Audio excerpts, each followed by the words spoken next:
China mulling a new export ban on rare earth magnets. That's as the U.S. plans to push a sweeping set of rules, calling for over half of all passenger cars sold in the country to be electric by 2032. Are the two countries on a collision course? And as the U.S. works to reduce reliance on China, will efforts like these actually dig the West into deeper dependence? Some lawmakers say yes. What do you think? Let us know below and subscribe if you haven't already. This program is brought to you by Preserve Gold, the #1 precious metals IRA provider. Call 855-962-3322.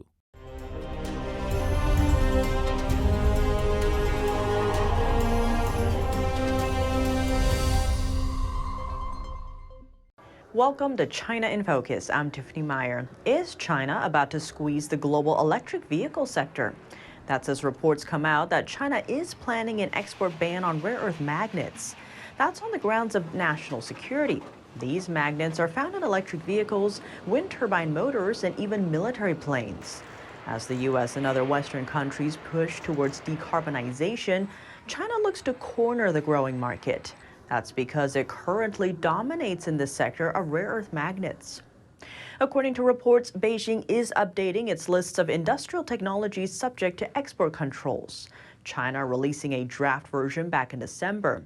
It's expected to be taken up as early as this year. Now, if that ban comes into play, it'll put a dent in the goals of the U.S. and Europe, which don't manufacture these on their own, leading critics to note a growing dependency on China. The news of China weighing a rare earth magnets ban comes as the Biden administration unveiled new rules Wednesday.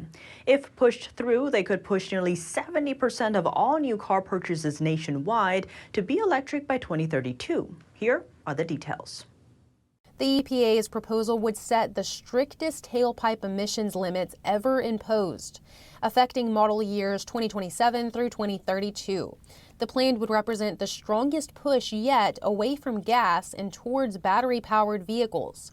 Some lawmakers point out that it could lead to an increased dependency on the Chinese regime. Here's why. Electric vehicles and renewables are heavily dependent on critical minerals, correct?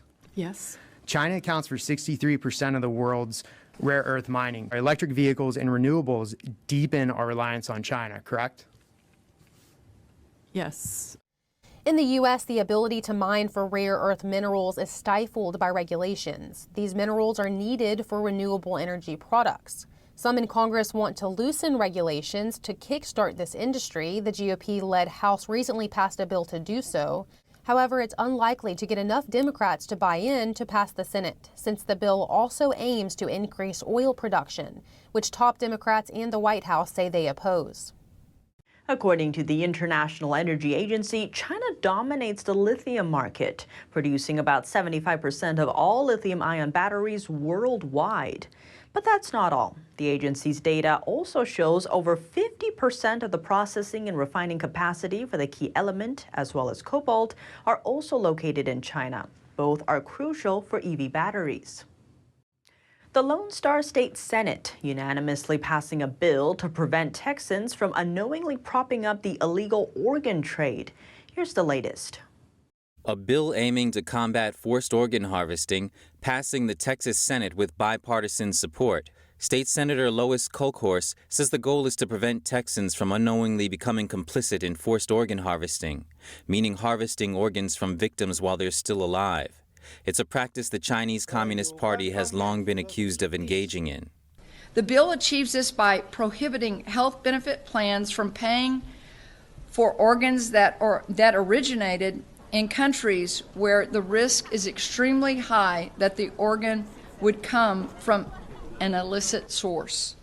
The bill would prohibit paying for expenses related to organ transplant procedures or recovery if the organ is known to have originated in a country with a government that funds, sponsors, or otherwise facilitates forced organ harvesting.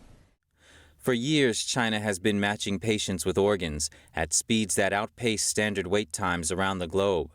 In the U.S., it's common for patients to wait a year for a heart.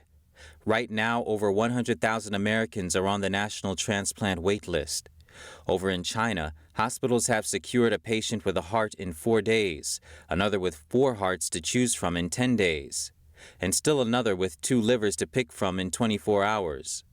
An international tribunal in London found Beijing has been systematically removing organs from prisoners of conscience by force for 2 decades. The main victims? Particularly the Uyghurs, Falun Gong, house church Christians, and others. Uyghurs are a Muslim minority from the Xinjiang region. Falun Gong is a peaceful meditation practice with followers spread across China and the globe. Beijing has been persecuting both, arresting, detaining, and torturing them inside prisons with numbers in the millions. I have seen firsthand hospital websites in English and Mandarin in China advertising hearts available, donors standing by. And members, friends, you know that nobody can survive a transplant like that. The Texas bill comes after a House bill aiming to combat the same crime. That bill is headed to the Senate floor, and if it becomes law, Americans could face more than $1 million in fines, plus up to 20 years behind bars if they facilitate forced organ harvesting anywhere in the world. Beijing and Washington are facing off at the national level, but on the local scale, the Communist Party has found robust friends in the U.S. A recent report reveals China's success in infiltrating the state of Utah. In some cases, pro-China officials delayed legislation that Beijing didn't like, or supported resolutions that boosted its image. Here's a closer look. A deeply religious and conservative state has landed in the red trap of the Chinese Communist Party. That's according to an investigation by the Associated Press last month. It says up to 25 Utah lawmakers have made routine visits to China every other year since 2007. The costs half paid by the Chinese regime. The CCP's tailored relation building has yielded notable gains. In one example, China-friendly lawmakers held off on a ban on Beijing-funded Confucius Institutes. China touts the organizations as language and culture exchange programs, but they're known for helping expand Beijing's influence overseas. The ban's delay came despite White House warnings about the program being a Chinese propaganda machine. In another case, Utah passed a 2020 resolution by a near-unanimous vote. It expressed solidarity with Beijing when the pandemic first began. A pro-China resident allegedly drafted language for the resolution. Meanwhile, the regime has also targeted American kids. In 2020, Chinese leader Xi Jinping wrote a New Year's letter to Utah fourth graders. Some lawmakers gushed about the letter, calling it remarkable, kind, and personal. They struck the same tone as China's state media. It quoted Utah students as calling the authoritarian leader Grandpa Xi. What's more, China advocates tapped into the Mormon Church, which holds a major following in Utah as it seeks to grow in China. A key figure at play is Taiwan Le, a professor at Weber State University in Ogden. While lobbying through Mormonism, he played matchmaker for Chinese and Utah officials. His efforts managed to defeat the passage of a 2021 resolution condemning China's genocide of Uyghur Muslims. A former FBI agent is now sounding the alarm. He says if the Chinese can succeed in Salt Lake City, they can also make it in New York and elsewhere. Australia, Canada, and Britain have issued similar alerts. Brazilian President Lula da Silva is in Beijing with one thing dominating the agenda: trade. Earlier, he laid a wreath in Tiananmen Square. Chinese leader Xi Jinping welcomed him Friday in Beijing. Lula da Silva hopes Chinese investment will help get Brazil's economy back on track. Trade between the countries is already robust. China is Brazil's main trading partner, with two-way trade totaling over $150 billion. The U.S. stands as Brazil's second largest trading partner. But now, Brazil is floating the idea that BRICS countries could establish a new currency to rival the U.S. dollar. The country is South America's largest economy. China and Brazil already struck a deal to trade in their own currencies and ditch the dollar. Brazil warming up its economic ties with China. The country's president is hailing a China-led multilateral bank as having the potential to make a global difference. The new development bank has great potential in that it frees emerging countries from submission to traditional financial institutions which want to govern us. Brazilian President Lula da Silva made the remarks Thursday during a state visit to China. Headquartered in Shanghai, the new development bank allows for loans between the BRICS member countries, namely Brazil, Russia, India, China, and South Africa. Among them, China has been the major lender. Since the bank opened about a decade ago, Brazil has taken in more than a third of the total funding. Last month, the bank named Brazil's former President Rousseff as its new chief. That was days ahead of incumbent President Lula's then-planned trip to the U.S. A Brazilian lawmaker called out the appointment, calling the move an effort to make Washington declare war on the BRICS. Rousseff was removed from office on corruption charges in 2016. She openly hailed China's authoritarian model, saying the country would become the world's greatest economy. Calling Rousseff his close ally, Lula likewise eyes a partnership with China. That's despite saying he maintains a non-aligned position with both Washington and Beijing. News on the sports front. The Women's Tennis Association making a return to China this year. The WTA halted operations there in 2021, a decision to support Chinese tennis star Peng Shuai. The former world's #1 doubles champion had accused a top Chinese regime official of sexual assault that year. Content related to her was quickly scrubbed from Chinese social media, and Peng briefly vanished from the public eye, sparking international fear for her safety. Chinese state-run media later shared comments reportedly from her, saying she was safe at home. An English-language arm of another Chinese state outlet also shared an email, allegedly from Peng, to WTA chairman and CEO Steve Simon. In it, she withdrew her assault accusation. These developments prompted questions about whether Peng was speaking on her own free will, or if she had been quietly disappeared and detained by Chinese authorities. The WTA later called for a formal investigation and an opportunity to meet with Peng privately. The United Nations and the White House made similar statements. But after 16 months of canceled China tournaments, the WTA now writes that Beijing isn't giving ground, concluding in a statement that we will never fully secure those goals, and it will be our players and tournaments who ultimately will be paying an extraordinary price for their sacrifices. It went on to say the WTA has been in touch with Peng and are assured she is living safely with her family in Beijing. The WTA's decision to suspend events in China was expected to have cost the tour hundreds of millions of dollars. But since China canceled virtually all major events in 2022 because of the pandemic, the losses are likely more symbolic. 4 major tennis tournaments are slated for China this year, including the Shanghai Masters. Germany's foreign minister is in China, and she came with a warning to Beijing not to use military force against Taiwan, calling that possibility a worst-case scenario worldwide. And a military escalation in the Taiwan Strait where, as I said, 50% of economic deliveries go through. That would be a worst-case scenario worldwide. Adding that Europe will find any non-peaceful end to Beijing's issue with Taiwan unacceptable.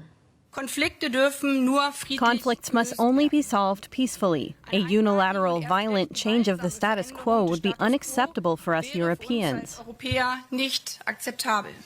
Her remarks come in contrast to French President Emmanuel Macron, who urged Europe last week to not get caught up in crises that are not ours with regard to Taiwan. Macron's comments drew backlash from the United States and Europe. China recently held live-fire military drills around Taiwan, following Taiwanese President Tsai Ing-wen's visit to California and her meeting with House Speaker Kevin McCarthy. But similar to Macron, Germany's defense minister called on China to leverage its influence over Russia and help end the war in Ukraine. That is why I am also campaigning on this trip for China as a permanent member of the UN Security Council to stand up for peace in the world and help to ensure that the brutal Russian war of aggression is finally brought to a just end. She noted that only Putin could stop the war of aggression in Ukraine and pointed out that China has the most influence on Russia. In response, China's foreign minister said China was willing to continue to work for peace. But as for Taiwan, he said any country that recognizes the One China principle should resolutely oppose Taiwan independence, Communist China claims Taiwan as part of its own territory. That's despite having never ruled it. Germany is reviewing China's controversial stake in the Hamburg seaport. The shipping hub is Germany's largest port and Europe's third largest. But the decision could renew the political debate in Berlin over the risks of Chinese investment. Here's what's happening. Is China allowed to buy shares in Hamburg's Tollerod port? That's what the German economic officials are now reassessing. Earlier this year, the country's information security agency classified the terminal as critical infrastructure. That allows the German economy ministry to block purchases from companies outside of the European Union. Last year, Prime Minister Olaf Scholz gave the go-ahead to Chinese state-owned shipping giant COSCO. The company was allowed to buy a 25% stake in the Tollerod terminal, less than the 35% it initially sought. But the green light still raised security concerns in Berlin. Scholz's coalition partners condemned the deal as increasing vulnerability to China. The Chinese Foreign Ministry responded to the latest review. A spokesman warned Germany to avoid what he called politicizing commercial cooperation. Hamburg is a key node in Beijing's Belt and Road Initiative. It's the third largest container port in Europe, with 1/3 of its cargo shipped to or from China. By land, it's also a major destination on the China-EU freight train route. COSCO has invested in dozens of terminals around the world, with Hamburg being the last link in its European network. That's all for today's China in Focus on YouTube. We're now sharing a shortened version of our program here after being demonetized for 2 years. Here's what to look out for in our second half. Why is the Chinese regime growing its presence in the Middle East? And what's in it for China when it comes to the Saudi-Iran deal? We hear from R.A. Lightstone, former special envoy for the Abraham Accords, for more details. The full episode is available on our partner platform, Apog TV. To sign up, click the link down below. Thanks for watching China in Focus. I'm Tiffany Meyer. See you tomorrow. A performance that truly matters for each and every one of us.